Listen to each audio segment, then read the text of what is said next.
Henry Harley Arnold was an American military leader who became one of the most influential figures in the development of air power and the architect of the modern United States Air Force. Born on June 25, 1886 in Gladwine, Pennsylvania, Arnold came from a comfortable middle-class family that valued education and public service. His father, Herbert Alonzo Arnold, was a physician who had served as a surgeon during the Civil War. His mother, Anna Louise Harley, came from a respected Pennsylvania family. Young Henry, who would later be universally known as Hap, grew up in an environment that emphasized discipline, achievement, and patriotic duty. Arnold's childhood was markedly different from many military leaders of his generation. He did not face the grinding poverty or immigrant struggles that shaped some of his contemporaries. Instead, he enjoyed a stable home life in the Philadelphia suburbs, attending good schools and benefiting from his father's professional success. The Arnold household was one where books were valued, education was expected, and service to country was considered the highest calling.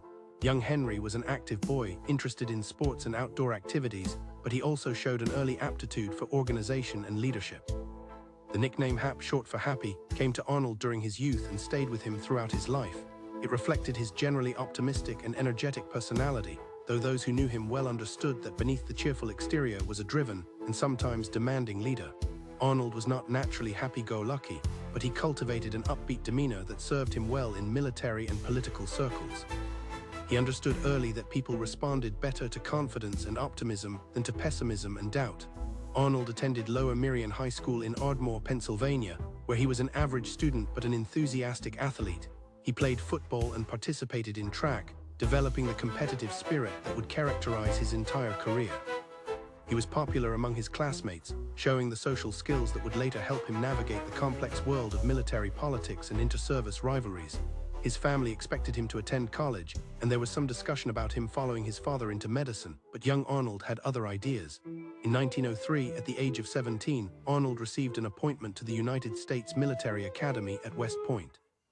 The appointment came through his family's political connections, a common practice at the time.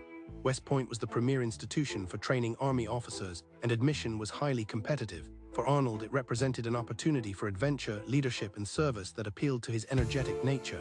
He entered West Point in the summer of 1903, joining a class that would produce several notable military leaders. Arnold's years at West Point were formative but not particularly distinguished academically. He graduated in 1907, ranking 66th in a class of 111 cadets. His academic performance was mediocre, and he accumulated numerous demerits for minor infractions of the Academy's strict disciplinary code. He was not a natural scholar and found the rigid routine of cadet life sometimes stifling. However, he excelled in athletics, particularly football and polo, and he developed the leadership skills and military bearing that West Point was designed to instill. He made lifelong friends among his classmates, including several men who would later serve with him in developing American air power. Upon graduation, Arnold was commissioned as a second lieutenant in the infantry. His first assignment was to the Philippines, where the United States was engaged in suppressing an insurgency following the Spanish-American War. Arnold spent 2 years in the Philippines, gaining his first experience of military operations and learning the realities of command. The assignment was not glamorous. It involved long patrols through difficult terrain, dealing with tropical diseases and the frustrations of counterinsurgency warfare. But it gave Arnold practical experience in leading men under difficult conditions. Arnold returned to the United States in 1909 and was assigned to various infantry posts. He was a capable officer but not an exceptional one. He seemed destined for a routine career in the peacetime army, moving slowly through the ranks and perhaps retiring as a major or lieutenant colonel. The army of the early 20th century was small, promotion was slow, and opportunities for distinction were limited. Arnold might have remained an obscure infantry officer if not for a chance encounter with the emerging field of military aviation. In April 1911, Arnold volunteered for the Signal Corps Aviation School at Dayton, Ohio. Aviation was still in its infancy. The Wright brothers had made their first flight only 8 years earlier, and military aviation was experimental and dangerous. Most Army officers viewed flying as a temporary fad, a curiosity with limited military application, but Arnold saw opportunity. He recognized that aviation offered a chance for rapid advancement and the excitement that had been missing from his infantry career. Arnold arrived at Dayton in April 1911 and began flight training under the personal instruction of Orville and Wilbur Wright. The Wright brothers were contracted by the Army to train military pilots, and Arnold was among the very first Army officers to receive formal flight instruction. The training was primitive by later standards. The aircraft were fragile machines of wood, wire, and fabric. There were no instruments, no radios, and no safety equipment. Pilots learned by doing, and accidents were common and often fatal. Arnold proved to be a capable student. He soloed after only 3 hours and 28 minutes of instruction, earning his pilot's license and becoming one of the first military aviators in American history. He was Military Aviator Number 2, a designation that reflected how new the field was. Arnold was thrilled by flying. He found in aviation the challenge and excitement that had been missing from infantry duty. He threw himself into learning everything about aircraft, from flying techniques to maintenance and repair. The early years of Arnold's aviation career were marked by both achievement and tragedy. He set altitude records, participated in aviation demonstrations, and helped develop techniques for military reconnaissance, but he also experienced the dangers of early flight. In 1912, several of his fellow pilots were killed in crashes. Arnold himself had several close calls, including a crash that could have been fatal. These experiences affected him deeply. He developed a fear of flying that would plague him periodically throughout his career, though he never let it stop him from continuing in aviation. In 1913, Arnold won the first Mackay Trophy for the most meritorious flight of the year. He had flown a reconnaissance mission carrying a passenger, demonstrating the potential of aircraft for military observation. The award brought him recognition and helped establish his reputation as a skilled and innovative aviator. But later that year, his fear of flying became overwhelming. After the deaths of more colleagues in crashes, Arnold requested a transfer out of aviation. He spent the next 4 years in infantry and administrative assignments, seemingly having abandoned the field that would make him famous. Arnold married Elena Poole in 1913, beginning a marriage that would last until his death.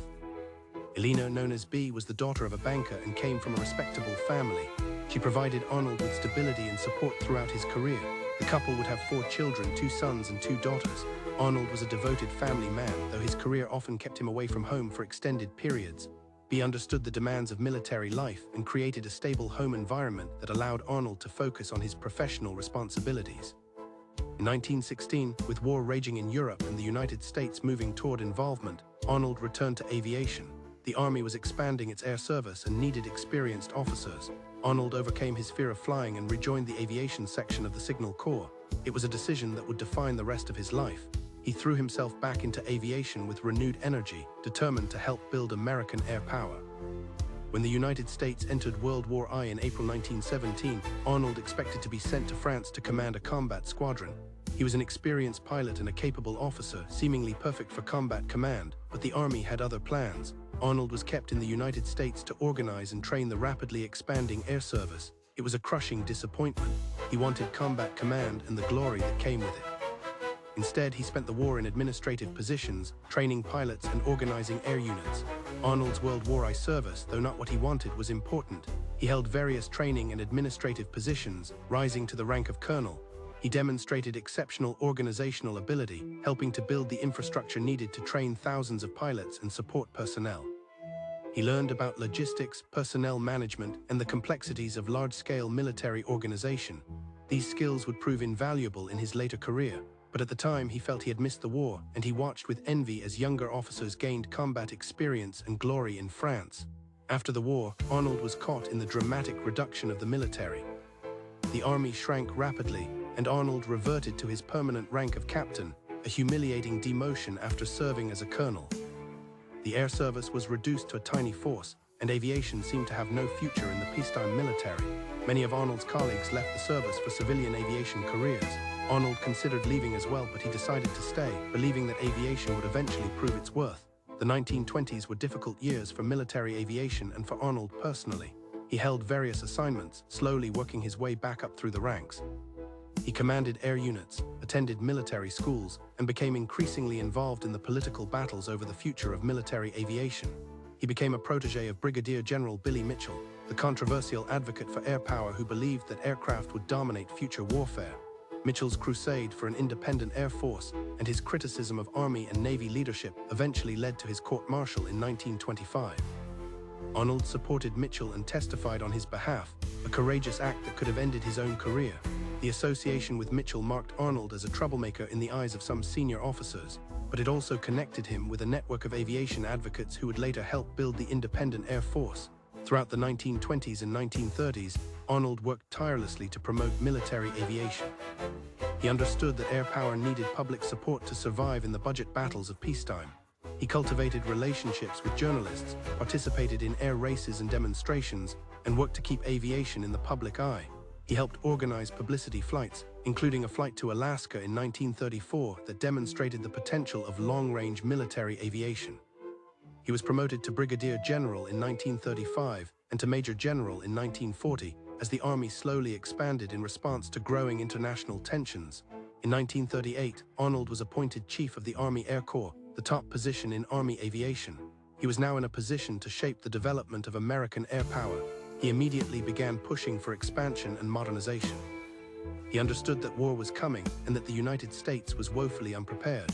The Air Corps had only about 2,000 aircraft, most of them obsolete. Arnold began a campaign to build a modern air force capable of meeting the challenges of modern warfare. Arnold's leadership of the Air Corps and later the Army Air Forces during World War II was his greatest achievement. When war came in December 1941, he had already laid the groundwork for massive expansion. He had secured funding for new aircraft, established training programs, and begun building the infrastructure needed for a global air war. Under his leadership, the Army Air Forces grew from a tiny force to the largest and most powerful air arm in the world, with over 2 million personnel and more than 70,000 aircraft. Arnold's management style during the war was characterized by energy, optimism, and relentless drive. He worked punishing hours, pushing himself and his subordinates to achieve what seemed impossible. He demanded results and had little patience for excuses or delays. He could be harsh with subordinates who failed to meet his standards, but he also rewarded success and gave talented officers opportunities to prove themselves. He promoted young, aggressive officers like Curtis LeMay and Jimmy Doolittle, men who shared his vision of air power and his willingness to take risks. Arnold understood that winning the air war required more than just courage and flying skill. It required industrial production on a massive scale, technological innovation, and careful strategic planning. He worked closely with aircraft manufacturers to design and produce new aircraft. He pushed for the development of long-range bombers like the B-17 and B-29 that could strike deep into enemy territory. He supported research into new technologies, including jet engines and radar. He developed the strategic bombing doctrine that would devastate German and Japanese industry.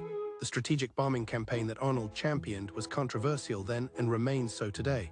The bombing of German and Japanese cities killed hundreds of thousands of civilians and raised profound moral questions. Arnold believed that strategic bombing could win the war by destroying the enemy's ability to produce weapons and by breaking civilian morale.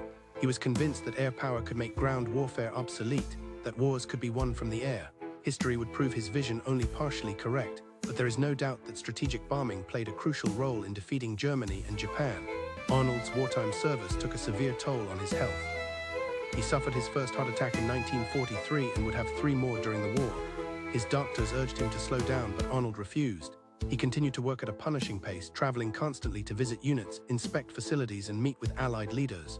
He attended all the major wartime conferences, including Casablanca, Tehran, and Yalta, where he argued for resources and strategic priorities. He worked closely with Winston Churchill, Franklin Roosevelt, and other Allied leaders, helping to coordinate the air war across multiple theaters. Arnold's relationship with the other service chiefs was complex. He fought constant battles with the Navy over resources and strategic priorities. He clashed with ground commanders who wanted air support for tactical operations, while Arnold wanted to focus on strategic bombing. He had to navigate the complicated politics of the Joint Chiefs of Staff, balancing the demands of different theaters and different allies. He was not always successful, but he was an effective advocate for air power, and he ensured that the Army Air Forces received the resources needed to carry out their mission. In December 1944, Arnold was promoted to the newly created rank of General of the Army, a 5-star rank equivalent to the old rank of Field Marshal. Only 4 Army officers received this rank during World War II: Marshall, MacArthur, Eisenhower, and Arnold.